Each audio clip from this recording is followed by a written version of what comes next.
We're here at Park Hill High School in Kansas City, Missouri, and today Jody and I are going to talk to you about infield skin, maintenance, and construction. It is great to be here, Larry, and I tell you, it's so important to build fields correctly. So we're gonna talk quite a bit about construction, talk about grades, specifications, and getting the field built correctly. First thing you want to look at when you're developing your specifications is what is your future grade going to be, and you want to be able to move water off of your infield. So you're looking for something in the range of 0.5% slope from the infield turf to the outfield turf. And water moves even slower in grass, so it's important to have just a little bit more of a slope in grass, sometimes as much as about 1%. But it's also important to remember that on softball infields, which are completely skinned generally, you want to maintain that 0.5% slope and not exceed it, because too much slope in a skinned area can lead to some water erosion that would be detrimental to the infield. That's a great point, Jody.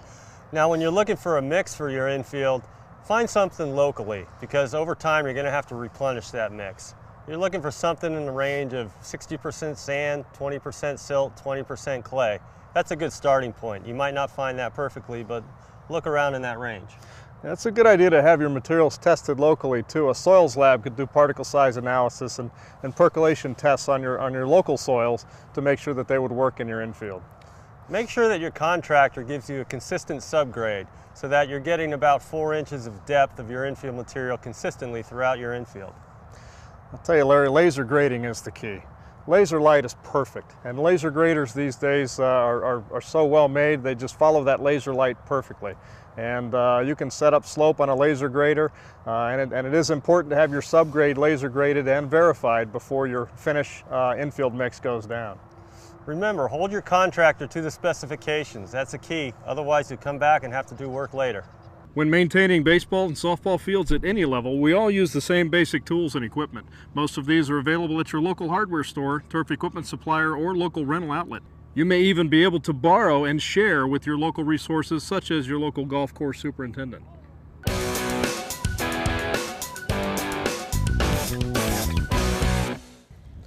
In both baseball and softball, the first base area is heavily trafficked. Practices and games, you're constantly dealing with the chewed up dirt. So what you want to do is every day focus on raking, leveling, keeping the moisture in, and finding a way to firm it up. There's always a way to roll it, whether you use a roller or a tractor or anything that'll just pack down that dirt. You want to do that at the end of the day, just in case that night you're going to get some rain or your irrigation may hit that area. So you want to keep it firm, just like you do your baselines. It takes as much maintenance as your batter's boxes do. So keep an eye on first base and keep it safe. We're here at second base, the leadoff area, and we're prepping for a game. We've put some infield conditioner down. We're moist underneath, but not too wet. And now we're just going to roll it, prep for the game. So we want to be firm going into the game. So there are many occasions where you don't really feel the need to roll your whole infield, but you do want to roll first base.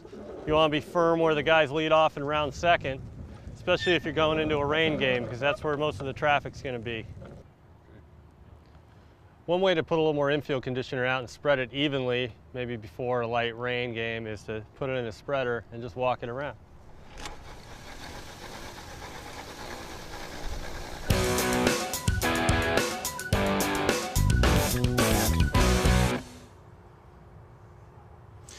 You know, Larry, there are probably hundreds of different infield mixes on the market.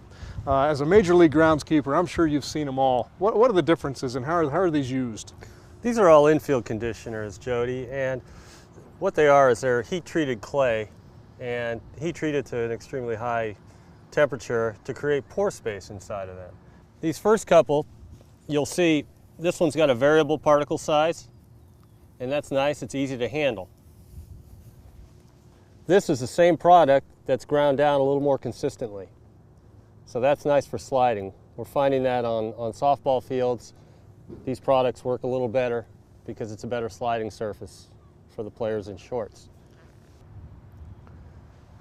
These next couple products are used for rapid